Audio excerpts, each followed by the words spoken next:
दोस्तों नमस्कार। स्वागत है आप सभी का एमजीवी स्टडी पॉइंट यूट्यूब चैनल में।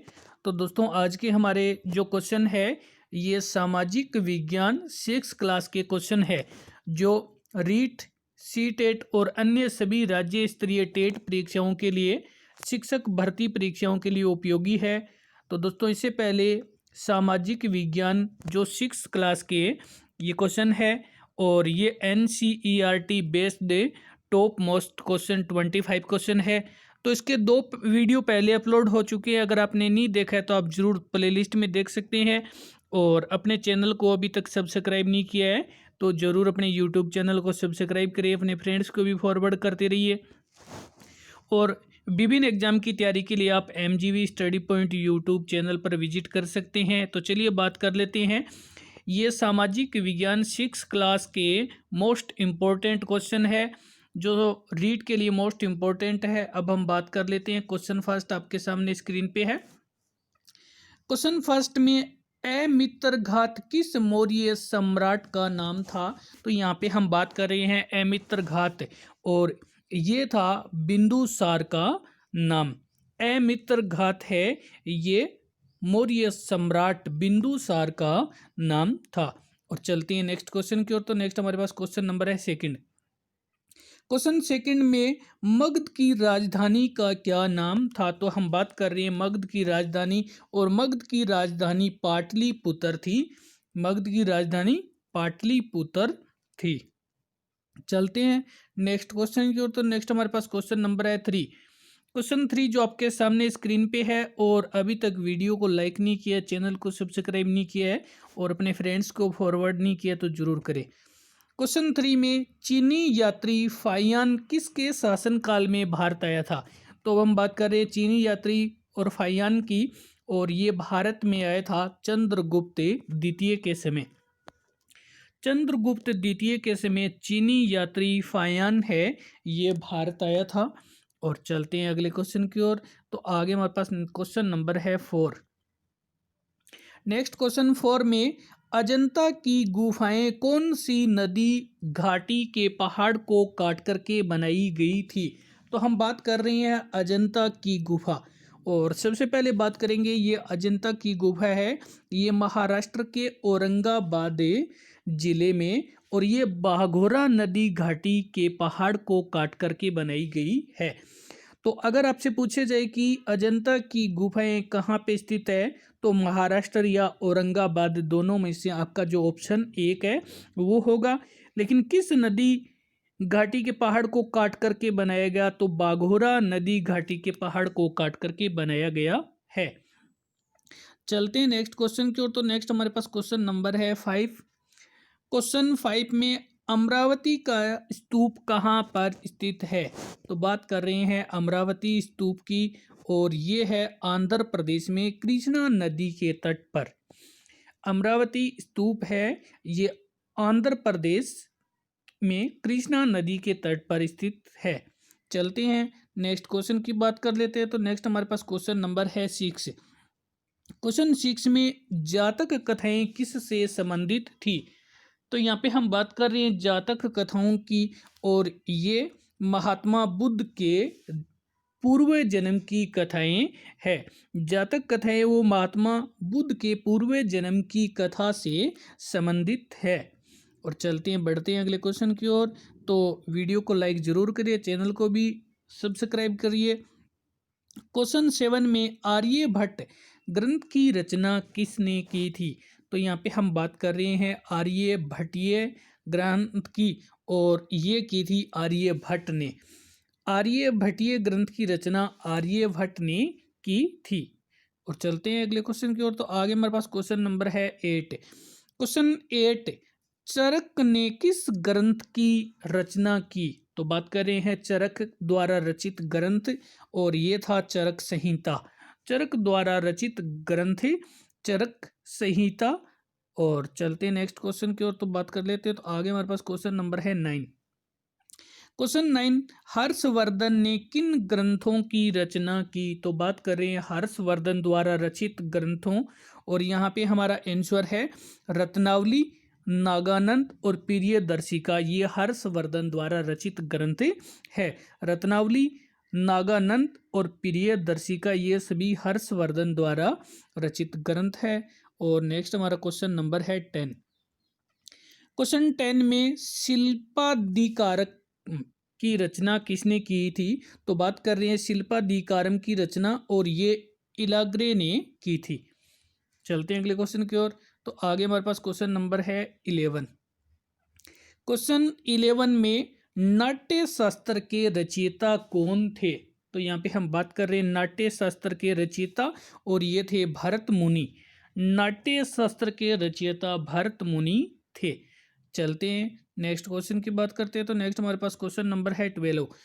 क्वेश्चन 12 में पंचतंत्र के रचयिता कौन थे? तो यहाँ पे हम बात कर रहे हैं पंचतंत्र की रचना किसने की थी, और ये की थी विष्णु शर्मा ने। पंचतंत्र की रचना विष्णु शर्मा द्वारा की गई। और चलते हैं बात करते हैं। तो आगे हमारे पास क्वेश्चन नंबर है 13। क्वेश्चन 13 में अजंता में कुल कितनी गुफाएं हैं? तो अब हमने पहले बात किया था अजंता की गुफा की, हमने पहले बात की थी, ये औरंगाबाद महाराष्ट्र में है। और यहाँ पे हम बात कर रहे हैं अजंता की कुल कितनी गुफाएं हैं? तो ये है 29। अजंता की गुफाओं की कुल संख्या है 29। चलते हैं बात करते हैं। तो आगे हमारे पास क्वेश्चन नंबर है 14। क्वेश्चन 14 में सांची का महास्तूप कहाँ स्थित है? तो सांची का जो महास्तूप है वो मध्य प्रदेश में स्थित है। सांची का जो महास्तूप है ये मध्य प्रदेश में स्थित है। और आगे हमारे पास क्वेश्चन नंबर है 15। क्वेश्चन 15 में हर्षचरित्र के रचयिता कौन थे? तो अब हम बात कर रहे हैं हर्षचरित, और इसके रचयिता बाण भट्ट थे। हर्षचरित के रचयिता बाण भट्ट थे। और चलते हैं बात करते हैं। तो आगे हमारे पास क्वेश्चन नंबर है 16। क्वेश्चन 16 में कौन सा प्रांत सूती एवं रेशमी वस्त्र उद्योग का मुख्य केंद्र था? तो यहाँ पे हम बात कर रहे हैं सूती और रेशमी वस्त्र का मुख्य जो केंद्र था वो कौन सा था? और यहाँ पे हमारे आंसर है बंगाल। बंगाल है वो सूती और रेशमी वस्त्र उद्योग का प्रमुख केंद्र था। चलते हैं नेक्स्ट हमारे पास क्वेश्चन नंबर है 17 जो आपके सामने स्क्रीन पे है। क्वेश्चन 17 में लोहा स्तंभ कहाँ स्थित है? तो अब हम बात कर रहे हैं लोहा स्तंभ, और ये दिल्ली मेहरौली में स्थित है। मेहरौली का लोहा स्तंभ ये दिल्ली में स्थित है। और चलते हैं अगले क्वेश्चन की बात करते हैं। तो आगे हमारे पास क्वेश्चन नंबर है 18। क्वेश्चन 18 किस गरम मसाले की यूरोप में बहुत अधिक मांग थी? तो बात कर रहे हैं वह कौन सा गरम मसाला था जिसकी यूरोप में अत्यधिक मांग थी, और ये था काली मिर्च। काली मिर्च की यूरोप में बहुत अधिक मांग थी। और चलते हैं बढ़ते हैं। तो आगे हमारे पास क्वेश्चन नंबर है 19। क्वेश्चन 19 में मौर्य साम्राज्य की स्थापना से पूर्व मगध पर नंद वंश के किस शासक का शासन था? तो यहाँ पे हम बात कर रहे हैं मौर्य साम्राज्य की स्थापना हुई थी चंद्रगुप्त मौर्य, जो कि उससे पहले मगध पर नंद वंश का शासक कौन था? तो ये था घनानंद। नंद वंश का शासक घनानंद था, और इसके बाद चंद्रगुप्त मौर्य ने वहाँ पर अपना शासन स्थापित कर लिया था।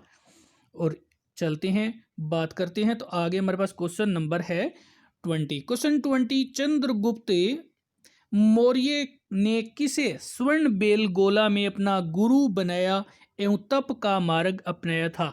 तो यहाँ पे हम बात कर रहे हैं कि चंद्रगुप्त मौर्य ने स्वर्ण बेलगोला में अपना गुरु बना लिया था, और ये थे भद्रभाऊ। ऐसा भी माना जाता है कि चंद्रगुप्त मौर्य है वो अपने जीवन के अंतिम समय में जैन धर्म को स्वीकार कर लिया था, और स्वर्ण बेलगोला में भद्रभाऊ को अपना गुरु बना करके तप का मार्ग भी अपना लिया था। और चलते हैं नेक्स्ट क्वेश्चन की ओर। तो नेक्स्ट हमारे पास क्वेश्चन नंबर है 21। क्वेश्चन 21 इंडिका के रचयिता कौन थे? तो यहाँ पे हम बात कर रहे हैं इंडिका के रचयिता की, और ये थे मेगस्थनीज। इंडिका के रचयिता मेगस्थनीज। नंबर है हमारे पास 22। क्वेश्चन 22 में अशोक ने सिंगल यानी श्रीलंका में धर्म प्रचार के लिए किन धर्म प्रचारकों को भेजा था? तो यहाँ पे हम बात कर रहे हैं अशोक ने बुद्ध या बौद्ध धर्म के प्रचार के लिए जो श्रीलंका में जो अपने प्रचारक भेजे थे वो थे महेंद्र एवं संघमित्रा।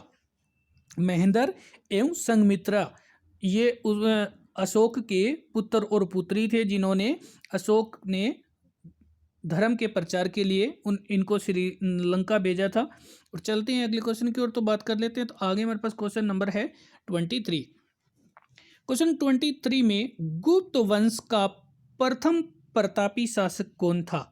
तो हम बात कर रहे हैं गुप्त वंश की, और गुप्त वंश का प्रथम प्रतापी शासक था चंद्रगुप्त प्रथम। चंद्रगुप्त प्रथम है ये गुप्त वंश का प्रतापी शासक था। और चलते हैं बात कर लेते हैं। तो आगे हमारे पास क्वेश्चन नंबर है 24। क्वेश्चन 24 में प्रयाग प्रशस्ति के लेखक कौन थे? तो यहाँ पे हम बात कर रहे हैं प्रयाग प्रशस्ति के लेखक, और ये थे हरिसेन। प्रयाग प्रशस्ति के लेखक हरिसेन थे। और चलते हैं बात करते हैं। तो आगे हमारे पास क्वेश्चन नंबर है 25 जो इस वीडियो का लास्ट क्वेश्चन है, और 2 वीडियो पहले अपलोड हो चुके हैं, जो आप नहीं देखे हैं तो देख सकते हैं। क्वेश्चन 25 में चंद्रावती कहाँ स्थित है? तो अब हम बात कर रहे हैं चंद्रावती की, और ये है माउंट आबू की तलहटी में आबू रोड के निकट। माउंट आबू की तलहटी में आबू रोड के निकट है। तो दोस्तों वीडियो देखने के लिए धन्यवाद, लाइक शेयर करने के लिए धन्यवाद, और यूट्यूब चैनल को सब्सक्राइब नहीं किया तो ज़रूर सब्सक्राइब करें। और अधिक जानकारी के लिए आप MGV study point YouTube channel की प्लेलिस्ट देख सकते हैं। विभिन्न प्रकार के वीडियो अपलोड किए गए हैं जो आपकी हेल्प के लिए है, एजुकेशन से संबंधित है। ओल्ड सोल्ड वर्ड पेपर भी है। तो वीडियो देखने के लिए धन्यवाद।